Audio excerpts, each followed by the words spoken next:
Hello, folks. For the next 30 minutes, your ears will be immersed in the Rocker Dog Podcast, the only show on this third rock from the sun that talks to musicians about the awesomeness of their dogs. I am your host, Tim Dill, along with my awesome boy dog, Charlie the Golden Doodle, and today we welcome Clint Lowery, guitarist of Sevendust, whose latest album, Truth Killer, came out on July 28th.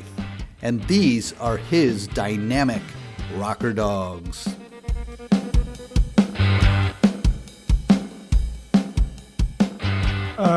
Halen and Bear, and they are mini golden doodles. And my wife is I've always had like mutts and strays my whole life, but she's extremely allergic to shedding dogs. So this was the remedy for us. And yeah, they're my pups. I'm a huge dog lover, but over the last 3 years, it's been very intensified.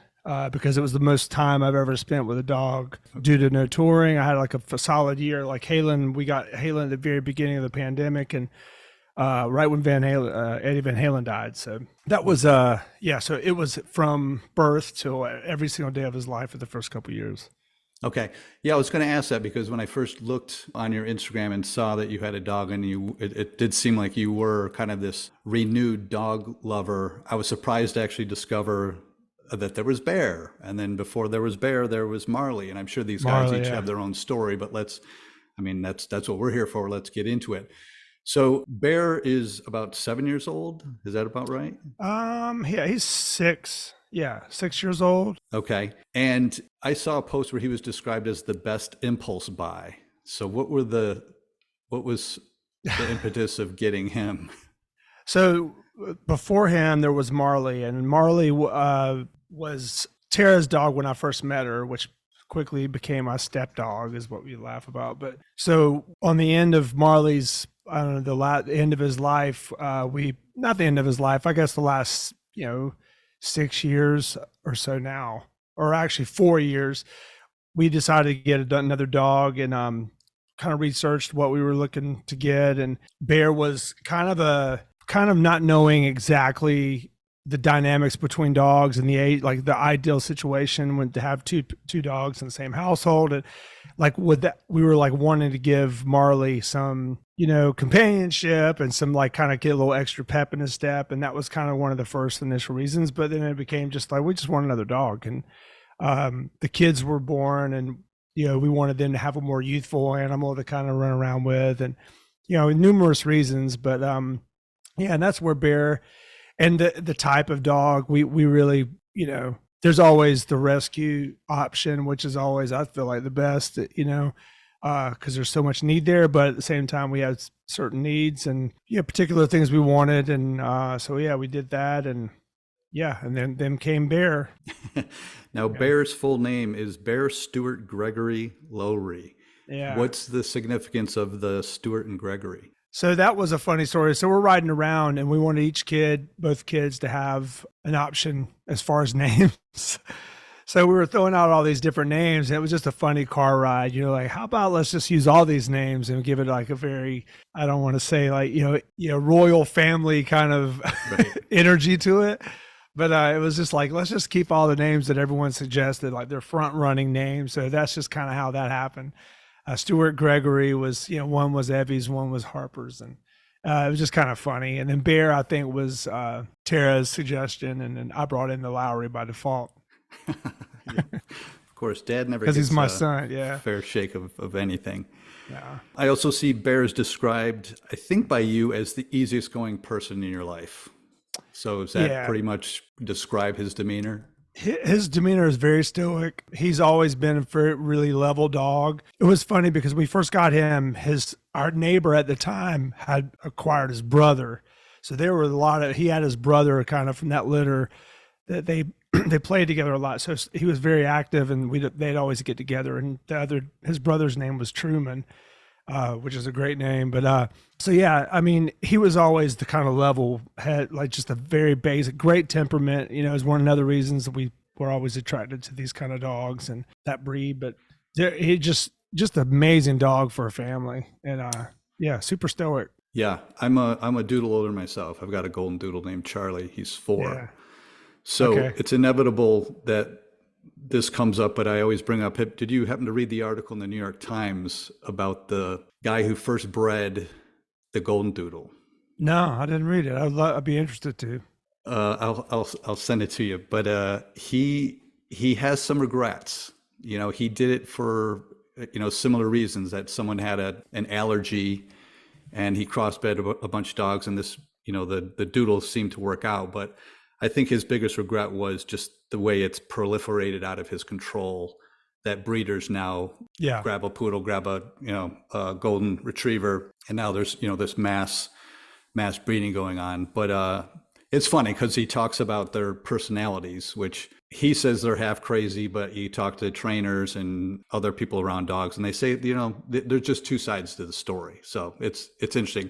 I would get into it more, but I've talked about it kind of because we've had a couple more doodles on the show. So I'll spare my audience the repetition. But Yeah. for your sake, I'll try to get that article your way. I know it's a hot topic. So getting into Halen, what was the impetus for bringing Halen into the mix? And this is a little morbid, but Marley was on his last kind of, you could just tell it was going to be, I was 13 years old. Obviously you can see the writing on the wall. And for the same reason we wanted Bear to have his companion, and and then there's also just the love of dogs, the joy that they bring. We really debated on, is 3 smart? Can we give them all the kind of individual care, and the time with the kids were getting older, we knew we had some built-in kind of support for keeping the dogs active, and which we were pretty adamant about. And except for the last few days, they've been kind of lazy. But it was kind of the same thing. So, and that was charged by the pandemic. Everyone was buying things, trying to find things to fill the voids in their life, and that was kind of, and I would be lying if I said that wasn't that, we're bored, let's get a dog. It was just like the final little thing to kind of push that lingering notion to get another dog. Tara always joked around about it, and I was like, absolutely no, not 3 dogs. I want to make sure Marley gets the attention and everything on those last few years. But we ended up getting a Halen it was a Christmas present to the children, and it was the first time we ever gave him an animal, a pet for a Christmas present, which was great. And that whole experience, revealing the dog to the family, is always like that traditional life, family tradition, So we wanted that kind of lined up in that way. So yeah, Halen was, I don't want to say the replacement for Marley, but Marley was still around. But it was actually kind of fun to watch them. Marley bonded better with Halen than he did with Bear. It was just kind of, which was reassuring to us. Interesting. Now, did Bear and Marley ever really gel, or they just kind of keep their own lives? They weren't really ever very playful with each other, and kind of, they coexisted. There was never a problem. Those dogs just aren't that aggressive. But yeah, they were good. But Halen, I think, was just more interested in Marley and just got him going, and Marley would chase him a lot. It was just a little more interaction, it seemed, between those two. Right. Now, getting a dog during COVID, I heard stories time and time again how hard it was. Did you guys have difficulty, getting any dog? Yeah. It was one of those situations where they just became available. Tara had made some inquiries about that particular dog with that breeder, and the breeder obviously reached out to a past client, knowing that we were interested. So that they kind of let us know, hey, we have this litter coming. Are you interested? And that's how we kind of locked it in. Okay. And you said in a post, you actually have one particular post I think we can fill this whole show with, because it's got a lot of great quotes that I pulled. But one of them was, the first month he drove me nuts, and nuts is in all capital letters. So what was the first month with Halen like? All right. So he had a couple things. Obviously, I'd never experienced the training phase of any dog. I would always get these dogs and I would go back on tour. Really didn't carry the heavy lifting as far as the training and the potty training, crate training, just different things like that. So I was involved. My wife she'll always take credit for actually getting him potty trained.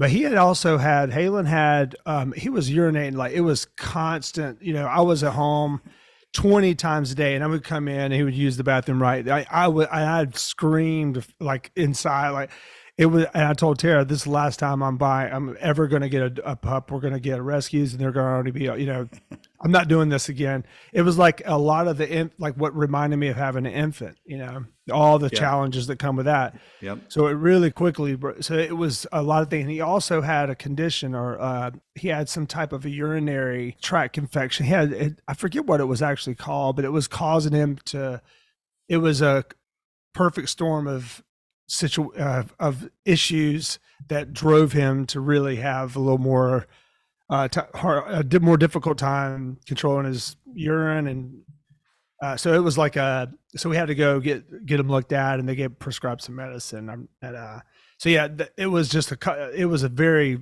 3 or 4 weeks of just hell in terms of like he was peeing all over the place, and I take him out numerous times, but through all that, the last week or so, I just something about, you look into a dog's eyes, and, a lot of people have these experiences where it was kind of like, and it's very similar to one of my children. There was one time my Harper, my son, he reached out to me in these little helpless arms in a certain way.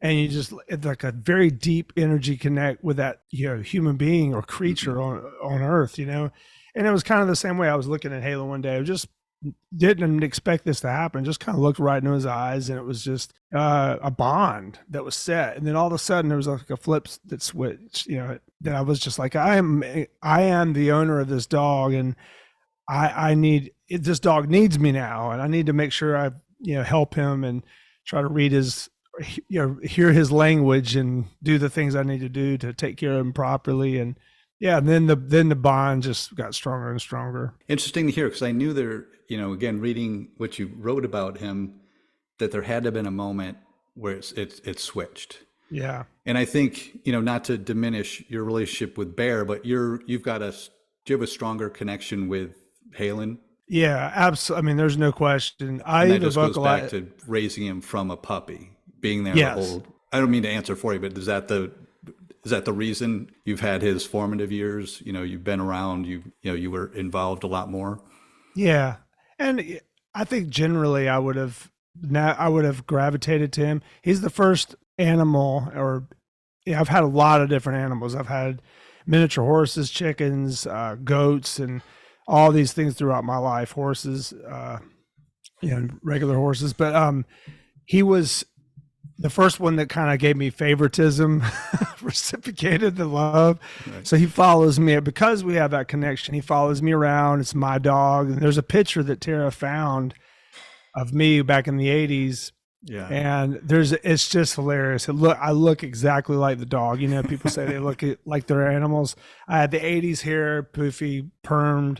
I had a white shirt on, brown jacket, and we just look alike. And Tara thought it was the funniest thing. And because we had gotten so close, and she remembered me being so frustrated with him in the beginning, and finds it ironic that we're super close now. But I make them, I say it out loud. Halen's my favorite, and everyone in the house loves Bear the most, and so it's like this whole thing. Yeah, that's good that you guys can divide and conquer.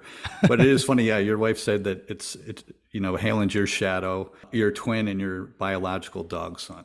Yeah, I like to think he is. On a spiritual connection, I mean, we had to have some type of bloodline relation. It's funny too that you mentioned, that he's someone who's happy to see you. I've got teenagers myself, and there was a time when they were, I've got a video when I walked into the home from work when they were 3 and 5, and they were so excited to see me, and they were jumping up and down and making a bunch of noise. That doesn't happen anymore. Yeah. But I still get that with my dog when I leave for 5 minutes to check the mail and come back, and so I'm assuming, do you have a similar experience with both kids and dog? Exactly the same experience. Yeah. And you know what? It's that unconditional piece, and for what people always try to diminish, that connection, saying that it's driven by this or driven by the food or instinct or whatever it is. But at the end of the day, the emotional experience you have with them, being truly an example of unconditional love, never wavering, always consistent, always there, what that does to your mentality, what it does to your emotional health, what it does for just your general mood every day when you need it or you don't need it. It's always there. And it's the only example that we have that is absolutely as close to perfect in terms of consistent delivery of love and excitement and connection. The Yeah. dogs just have it pat. Yeah. They're amazing. It sounds like that answers what I was going to get to. And quoting you again, it says, "This dog is straight up one of my best friends I've ever had." I don't Yeah. need to ask why. I think you just answered that. And again, you said, "I love this dog with my entire heart." Yeah, it's just so refreshing to hear. And, as I've gone on doing this podcast, I do try to have all genres of music, but I've found that the harder the rock, where the rock and roll comes from, the softer spot they have for their dogs. Yeah. So it's very endearing to hear.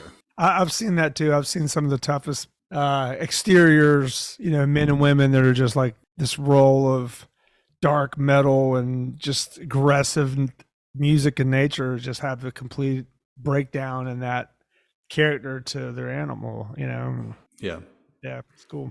Your wife says she's seen a side of you she's never seen before. So again, maybe you just answer that with your description, but is that more gentler, more patient, or is it just you never really had that connection with any of your other dogs? I never had that connection with any other dogs. I've had strong connections, but not like this. But one thing it does, and and I used to always kind of be a little bit like, wow, these people are like very, so into their dogs or their cats or whatever. And I was kind of, I don't want to say cynical about it, but I didn't, until I had kids, I was the same way. I was like, oh man, like all the stuff you're giving up and this and that, just all the selfishness that comes with that you have until you have that child or that dog or, so I was very like kind of cynical about it. But then once the connection happened, it was always like the way that they taught me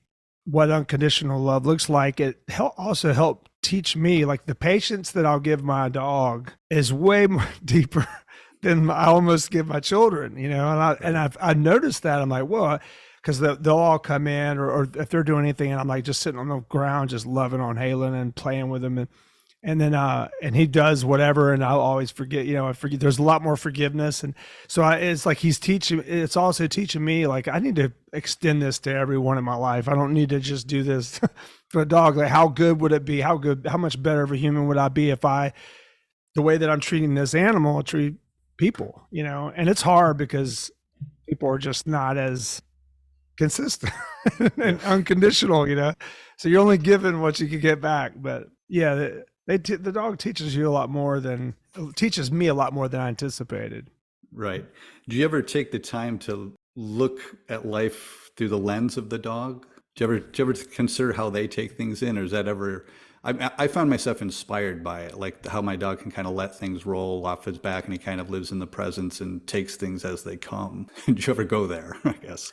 I mean, I'm definitely intrigued on the inner workings of the way they see the world, like physically, like the colors, or is it colorblind, or do they see this, or I'm intrigued by that. But then there's part of me that doesn't even want to know the mechanisms. I just want to believe that it's just this, Disney characters' hearts popping and they're like, oh, and they're just these incredible, I mean, even more aggressive dogs, or, the pips and, the mastiffs, and that aren't so lovable in terms of that. I just love how the incredible tenacity and just how incredibly and how long the relationship has been with humans and dogs, and and how far that goes back, and how there were probably these emperors and kings and all that, but they had the same connection with them, and in terms of the loyalty, that they have, and how people, I think, have always appreciated that. And yeah, my animals were a huge part of my mom's cure for her loneliness. She lived a lot of years alone, and she wasn't the best at taking care of dogs, the last 10 years or so, but she was very dependent upon them for companionship. And that was one thing that she was one of those relationships. I was always like, Mom, you're too into these animals. You need to go. And it wasn't really that. Now I understand it was just, that's what she preferred. Yeah. And that's just where she was at. Well, you mentioned yourself that you grew up around a lot of animals. Did you have any form any bonds with them, whether they were dogs or cats or sheep or goats? I always loved the miniature horse. I had 4 miniature horses at one time, and years ago I lived in Kentucky, and we were on a farm. So there was a lot of land. There was a lot of let's get these goats and let's get these chickens and we just kind of got into these different animals. And I love the horses for this kind of the same thing. They were just a lot of fun, completely different experience with them. It's a lot of work, a lot of shoveling manure, and it's a lot of that, and building the electric fences and the stables, keeping them clean. It was just a lot of work, but they were just cool. They were amazing to look at. I mean, they're miniature, so they're not doing a lot of riding, but they were very intelligent. From my experience in terms of their routines and things they did and temperaments. But yeah, that was about as close of a bond as I had. There was one in particular, a small one, Comanche, that I really loved, and yeah, but nothing like Halen. Okay. Now, have any of your dogs, do you have any good stories for your dogs? Do any of them have any drama with a vet visit or an injury or destruction of, a priceless heirloom? Well, I have a kind of a fable. It's not a fable, but it's more of like the story's kind of gotten a little deeper over the years. But I had an Alaskan Malamute years and years ago. I was maybe 7 years old. My dad bought it, and it was this dog's generally known for snow dogs. Mm-hmm. So we had it in North Carolina, Robinson County, North Carolina. Probably not in the best ideal temperature, but he ended up having a lot of skin conditions. But he was this mammoth dog. When we were very young, we'd get on top of him. I rode him a lot, and there was one particular story where he'd run off. We lived in the middle of nowhere, like country miles surrounding us with a little trailer, and we lived out there by a few of our other relatives. But dogs were great. We'd have a lot of strays would come in, we'd take him in, but I actually got this dog, and he was beautiful. He ran off for a couple of days, freaked everyone out. A couple of days later, he gets back, and he's all kind of beat up, and he had been fighting a lot of these wild dogs or whatever. So there's this epic legend story that he was like the toughest dog. And there was one incident where there's a pit that got out of a fence and was kind of running after one of my cousins and I. And the dog, his name is Nemo, and Nemo kind of cut the dog off and kind of pushed him away, and they fought, and I remember being a young kid thinking that was just the most heroic thing. And there's been a couple clips I've actually seen of that actually happening where the kids in the trench and the dog kind of, which I love those kind of clips. But that was about that. I remember when I saw that clip, I remember that kind of happening, but he did save us essentially. But he was a great dog, very majestic, very, bit larger than life. I'm sure the stories have kind of been embellished over the years, but yeah, he was a legend dog, Yeah. That's great though. Now, your family's seen this change. Has anybody else seen this change? Anybody in the band, dog people as well? Or do you guys ever, I guess when something new comes in your life, whether it's a child or a dog, does it become a topic of conversation? So do you share any of that with your bandmates? That's you went exactly where I was going to go. It's like that now they're just kind of sick of hearing about it, and they love dogs too. And every one of my band members have animals and dogs, and so they understand it very much. My bass player especially, he has a couple strays and lives in the country, and the same thing. Dogs just kind of come up and he takes them in, and they become his and domesticated, but still free, which is a cool thing, I think. But yeah, I mean, we're all kind of, and I think that if you're dog lovers, you like to be surrounded by other dog lovers. I honestly, and I could honestly say this, I'm not a friends. I can't really be. Anytime someone that says I hate dogs, I can't be. It affects my view of them. I just like, how can we possibly be friends? And I have a few people that come to the house and they're like, this is, well, how could you not? It's one of those things. But oh yeah, I don't want to judge them, but I just thought, no, I'm the same way. I'm the same way. Well, I wrap up each show with what I call the Zoomies, and that's just last 5 quick questions, mostly frivolous. The first one is, do you kiss your dogs on the mouth? I do. I think never never did before. Yeah. Okay, but now that you've got this bond, Second question is, if you can give Halen a theme song, what would it be? You got a friend. That's the Toy Story song, which I'm sure is probably a popular answer, but that's my song. Like, you Okay. got a friend in me.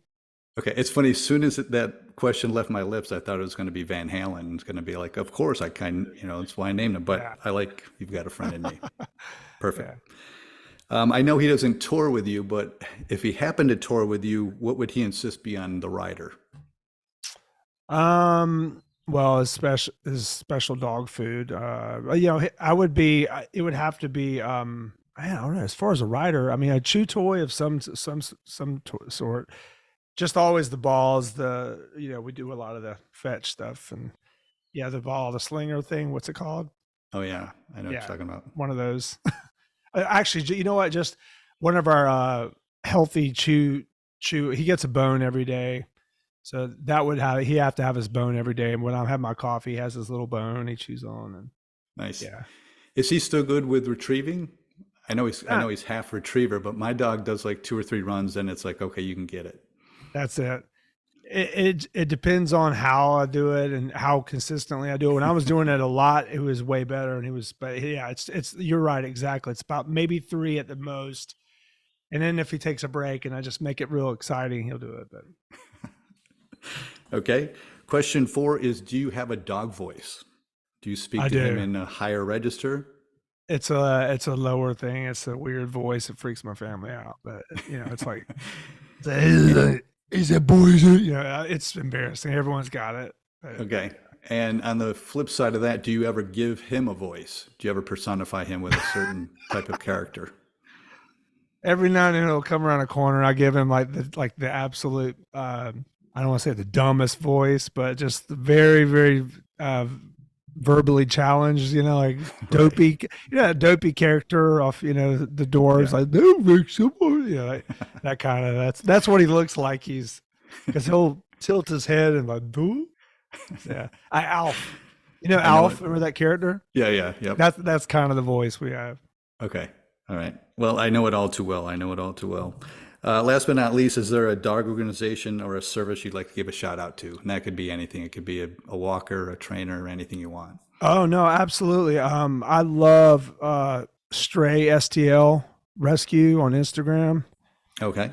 They're a local rescue here. They do a lot of great work. I got a lot of friends that are kind of involved with that, and they're in the like I said, in the St. Louis area. They post a lot of videos of finding dogs, give you their whole recovery story, back to health kind of things. You kind of see their work from top to bottom, and the it's shocking, like anything else, but it's really good work they do, and they're my local community, so I just want to give them a shout out. Great. Sounds great.